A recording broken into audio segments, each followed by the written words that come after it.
India-Pakistan tensions escalate, cross-border firing, and the Kashmir conflict.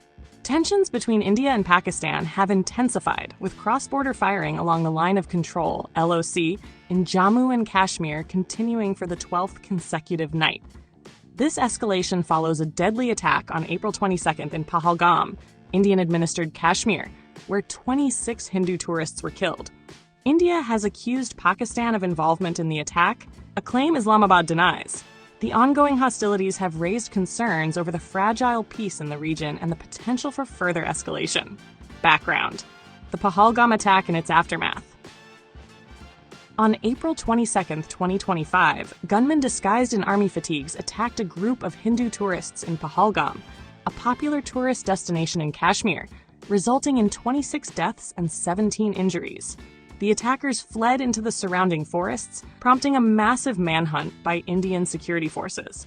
India has blamed Pakistan-based militants for the attack, citing evidence of Pakistani nationals among the assailants. Pakistan has denied any involvement, calling the accusations baseless. Ceasefire violations along the LOC. Since the Pahalgam attack, there has been a surge in ceasefire violations along the LOC. The Indian Army reported that on the night of May 5th to 6th, Pakistani troops resorted to unprovoked small arms firing across multiple sectors, including Kupwara, Baramulla, Poonch, Rajouri, Mendhar, Naushera, Sundarbani, and Aknur. Indian forces responded proportionately to these provocations. These incidents mark a significant deterioration in the ceasefire agreement renewed by both countries in February 2021. Diplomatic and economic fallout. The escalating tensions have led to a series of retaliatory measures by both nations. India has suspended the Indus Waters Treaty, a critical water-sharing agreement, and halted trade with Pakistan.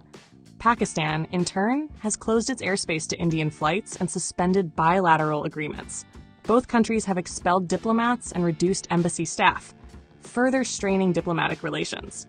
International response.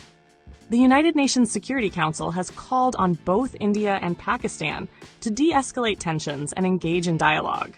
UN Secretary-General Antonio Guterres urged both nations to exercise maximum restraint to avoid a potential military confrontation. Other international actors, including Russia and Iran, have expressed concern and called for calm. Impact on Kashmir's tourism industry. The recent violence has severely impacted Kashmir's tourism industry, a vital economic sector for the region. Following the Pahalgam attack, tourist bookings have plummeted, and hotels and houseboats are offering significant discounts to attract visitors. The once booming industry, which drew over 3 million visitors to Indian Kashmir last year, now faces a sharp decline, affecting the livelihoods of thousands of local workers. Conclusion: the ongoing cross-border firing and diplomatic fallout underscore the fragile nature of peace between India and Pakistan, particularly concerning the disputed Kashmir region. Without meaningful dialogue and confidence-building measures, the risk of further escalation remains high, with significant implications for regional stability and security. First things first, let's establish an important fact. Mediator's job is to mediate, to facilitate communication, to facilitate an amicable outcome between two conflicting parties that's about to go to war. That is the purpose of a mediator. Now, the point is a mediator cannot be mediator if it is not accepted by either side. So therefore, in order for Malaysia to even become, Malaysia can offer or can be requested by any party to be a mediator, but both parties, India and Pakistan, must agree to Malaysia being the mediator and what will be the terms of reference, what will be discussed. Now, if India doesn't agree to Anwar becoming a mediator, then he doesn't become a mediator. How can he mediate with a party that doesn't accept him as a mediator? Likewise, vice versa with Pakistan. So, you can't achieve that. Now, let's say now, hypothetically, India and Pakistan agrees Malaysia be the mediator. They see Malaysia as a neutral party. It is not for Shalma to decide, oh, who's neutral or not. She can give a comment. But at the end of the day, it is the premiers of India and Pakistan who will decide whether Malaysia is capable of being impartial. Now, if let's say they agree to appoint Malaysia as mediator, and Malaysia now deliberates on the matters that the matters of their conflict. Now, at any material point of time, if Pakistan or India believes that Malaysia is not impartial, that Malaysia sides either Pakistan or India or not fair, they can just say, we don't agree to the mediation terms, and therefore we go to war. So Malaysia would fail. So therefore Malaysia will have to strike a formula that is acceptable to both sides, to clarify intentions on either side, to come up with an outcome, an amicable outcome where both sides of the divide decides that they don't go to war and peace can prevail. So why is Shalma Paki so concerned about Malaysia becoming a mediator and saying that it should not? Well, she should get herself appointed as the Prime Minister of India. Then she can decide otherwise. Why is she speculating prematurely and saying that, this will be that, this will be that? Firstly, the fact that Malaysia is offering itself to be mediators, it has to be accepted by India and Pakistan. So if India doesn't think Anwar can be impartial, they can just say no. So it's a non-issue.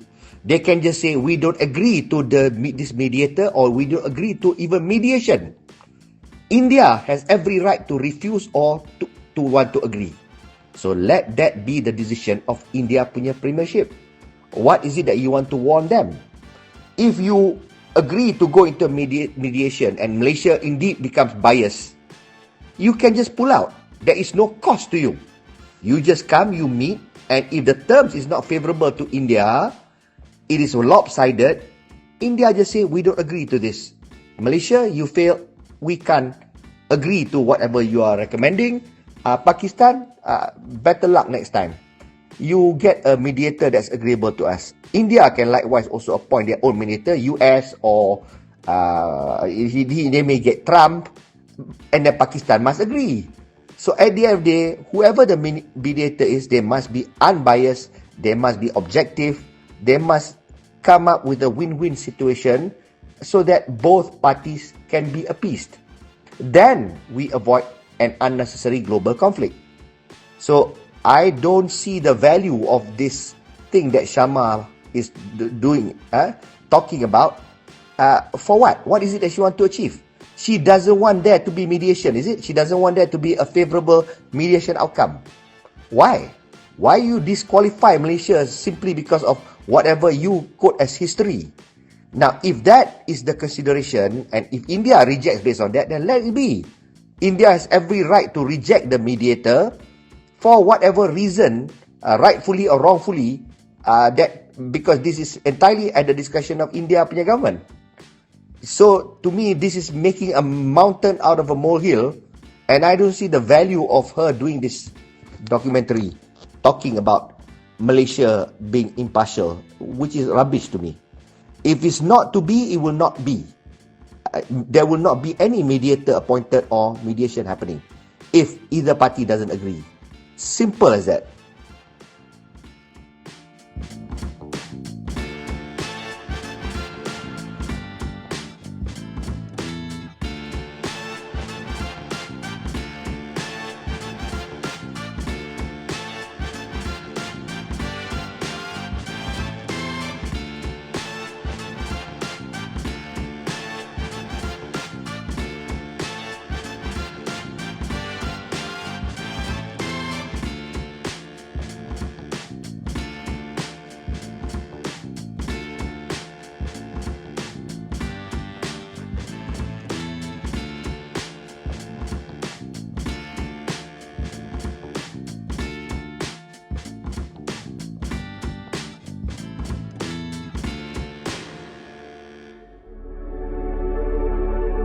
A heartfelt light. To every soul whose hand did give, you've helped me dream, helped me live.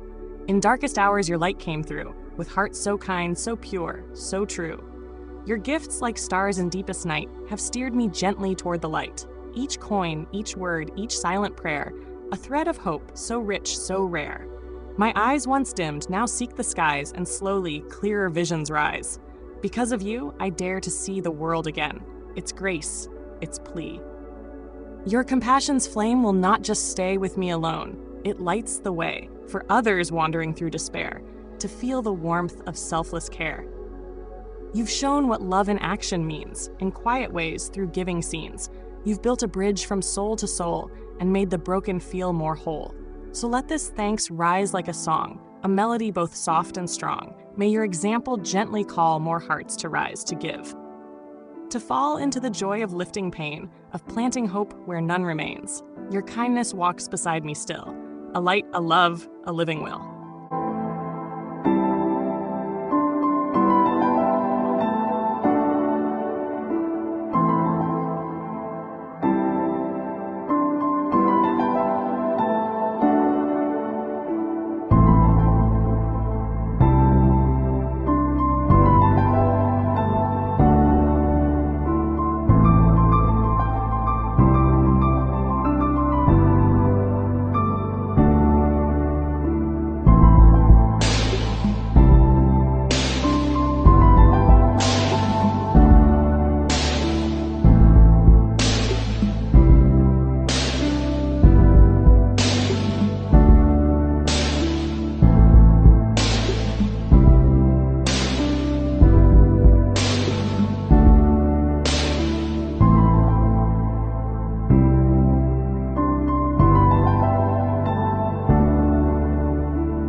Don't forget to hit that subscribe button to show your support.